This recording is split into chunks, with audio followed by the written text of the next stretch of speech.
స్తోత్రం యేసయ్యా. ప్రియమైన దేవుని బిడ్డారా, క్రీస్తునామములో మీ అందరికీ సమాధానం కలుగునుగాక. ఆమేన్. ప్రతిదినము దేవుని వాగ్దానం అని ఆత్మీయ చక్కటి కార్యక్రమంలో మిమ్మల్ని ప్రేమపూర్వకంగా ఆహ్వానిస్తున్న దేవుని బిడ్డారా, ఎలా ఉన్నారు? బాగున్నారా? ఉదయాన్నే లేచారా? ప్రార్థన చేసుకున్నారా? కాసేపైనా మీరు దేవుని వాక్యాన్ని చదువుకున్నారా? ప్రభు మీతో మాట్లాడి మిమ్మల్ని బలపరిచారా? ఎందుకు ఈ మాటలు చెప్తున్నానంటే, మరి దినములు చెడ్డవి కనుక ప్రతి ఒక్కరూ మరి దయచేసి దేవుని సన్నిధిని నిర్లక్ష్యం చేయొద్దు. దేవునికి దగ్గరగా జీవించడానికి ప్రయత్నం చేయండి. మరి దినములు గతించిపోతున్న 10 దినాలు గడిచిపోయి 11 దినంలోనికి మనం మరి వచ్చి ఉన్నాం కనుక మరి ఈ సమయాన్ని, ఎందుకంటే సమయం చాలా విలువైంది. ఎందుకో తెలుసా? మరి ఈ సమయాన్ని దేవుడు కలగజేశాడు కనుక దేవునికి స్తోత్రం, హల్లెలూయా.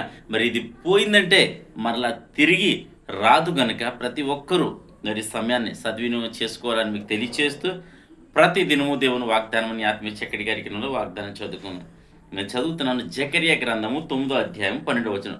బంధకములలో పడియుండియు నిరీక్షణ గల వారలారా, మీ కోటను మరలా ప్రవేశించుడి, రెండంతలుగా మీకు మేలు చేసేదని నేను మీకు తెలియజేయుచున్న దేవునికి స్తోత్రం. చక్కటి వాగ్దానం ద్వారా ప్రభు మాట్లాడుతున్నాడు. బంధకముల్లో ఒకవేళ నువ్వు ఉంటే నిరీక్షణ కలిగి ఉండాలి. దేవునికి స్తోత్రం. మరి ఇక్కడ భక్తుల్ని ఈ విధంగా మాట్లాడుతున్నాడు. ఒకవేళ బంధకములో పడి ఉండి నిరీక్షణగా ఒకవేళ కలిగి ఉంటే ఏమంటాడంటే, మీ కోటలను, అంటే బంధకములోంచి మీరు విడిపించబడి మీ కోటల్లో మరలా ప్రవేశించుడి. ఇంకేమంటాడు? రెండంతలుగా కోల్పోయిన ప్రతి దాన్ని కూడా దేవుడు మరలా నీకు తిరిగి ఇవ్వబోతున్నాడు. కోల్పోయింది మరలా ఇవ్వడం కాదు, కానీ రెండంతలుగా ఆశీర్వాదాన్ని దేవుడు నీకు ఇస్తానంటున్నాడు కనుక, మేలు చేస్తానంటున్నాడు కనుక, మరి యోబును ఏ విధంగా అయితే మరి రెండంతలుగా ఆశీర్వదించడం, మరి అట్టి వాగ్దానం ద్వారా ఇద్దరు ప్రభు మాట్లాడుతున్నాడు కనుక, మరి ప్రతి ఒక్కరూ ఏ పరిస్థితి ఉన్నా సరే దేవుడు ఉన్నాడన్న నిరీక్షణ, నిన్ను విడిపించేవాడు ఉన్నాడన్న నిరీక్షణ, నిన్ను రక్షించడానికి ఆయన సమర్థుడు అనే నిరీక్షణ, మరి ఆయన నీ కోసం మరలా రాబోతున్నాడనే నిరీక్షణ ఒకవేళ నువ్వు కలిగి ఉంటే, నువ్వు ఆయన మరలా తిరిగి నీ కోటలో నువ్వు ప్రవేశిస్తావు.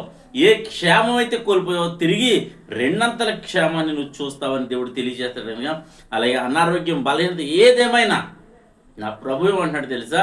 మరలా నీకు రెండంతలుగా మరి దయచేస్తానండి. దీని వ్యాపారంలో లాస్ అయిపోయి ఉండొచ్చు, వ్యవసాయంలో లాస్ అయిపోయి ఉండొచ్చు, నీకు ఉన్నదంతా అయిపోయి ఉండొచ్చు, అప్పు అయిపోయి ఉండొచ్చు. అయితే మరి ఇవన్నిటి నుంచి నిన్ను విడిపించి ఏమంటాడంటే రెండంతలుగా మేలు చేస్తానంటే కనుక, మరి ప్రతి ఒక్కరూ గుర్తించండి, గమనించండి. మరి విశ్వాసంలో, నిరీక్షణలో ముందుకు సాగండి. ఈ వాగ్దానాల ద్వారా ప్రభు నాతో మాట్లాడాడని మీరు బలం పొందుకుని విశ్వాసంతో ముందుకు సాగాలని తెలియచేస్తూ దేవుడి మాటలు దీవించను గాక. ఆమేన్. ప్రార్థన చేసుకుందాం. స్తోత్రము తండ్రి, వందనాలు యేసయ్యా. గడిచిన కాలం అంతా కాచి కాపాడో నీ సజీవులెక్కలో ఉంచో.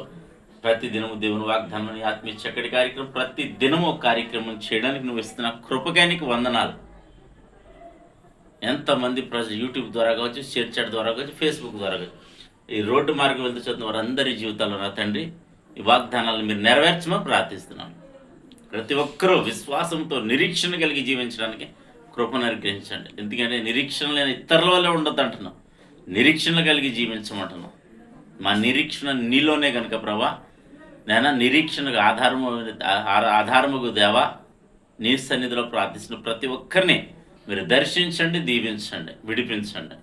ప్రతి వ్యాధి, బాధలు, శోధనలు, నేను నిరుద్యోగం, అప్పులు అన్నిటిలోంచి విడిపించమని ప్రార్థిస్తున్నాం. మా గ్రామాన్ని, మా రాష్ట్ర దేశాన్ని కాపాడమని, మా సరిహద్దులో నెమ్మదిని దయచేయమని, సేవకులు, సంఘాలను బట్టి నీ స్తుతిస్తున్నాం. ఎంతమంది ప్రజలు నా తండ్రి, ప్రతి ఒక్కరిని మీరు దీవించమని, ఆశీర్వదించి కృపించమని క్రీస్తు నామములో, అలాగే దినం ఎవరైతే మ్యారేజ్ బర్త్డే జరిపిన వారందరికీ క్రీస్తు నామములో నేను నీ యొక్క సమాధానము దయచేయమని, సంవత్సరం అంతా నీ దయకిరీటాన్ని ఉంచమని, క్షేమం, మేలు, ఆశీర్వాదం దయచేయమని ప్రార్థిస్తూ, ఈ దినం నీ బిడ్డలు చేయ ప్రయాణాలు, ప్రయత్నాలు, రాకపోగల సమస్తంలో మీరు తోడండి, మహిమ పొందమని క్రీస్తు నామములో అడుగుచున్నాం తండ్రి. ఆమేన్. నేను నమ్ముతున్నాను ప్రియమైన బిడ్డలారా, ప్రభు మా అందరినీ బలపరిచారు కదా, మీరు బలపడ్డారు కదా, నేను నమ్ముతున్నాను.